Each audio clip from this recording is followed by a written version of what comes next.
قبل Səfəviyyə əzimtərin imperatorunun paytaxtı Təbrizdən oldu. Təbriz در دوره Moğolan Rəb-i Rəşidini yola saldı. Bugünkü mühəqqqiqlər İngilistanda deyirlər, hər nə qədər İngilistanda Kəmbrizin tərifini eşidəsən, onun çənd bərabərindən gərək bu Rəb-i Rəşidini tərifini eşidəsən. Gör, məsələn, bu şəhridə nə vəzni vardı? Moğol şamanizm döndəri elə müsəlman. Ondan sonra bunun ləqəbini də Padşah-ı İslam verir. Ağ qoyunlu, qara qoyunlular. Bunlara məsələn məzahiri hökuməti də baxan, deyir ki, bunlar deyirlər, səhragərdə onu cəngavər, xunriz və filan. Xeyr, bunlar da Təbrizə gələndən sonra asarı yaratdılar Təbrizdə, büyünə kimi asarı kəm nəzirdir.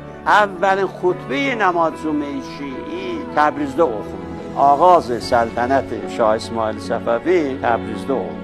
Təbriz kanun tərəddüd karvanhay fərhəngi müxtəlif cəhani.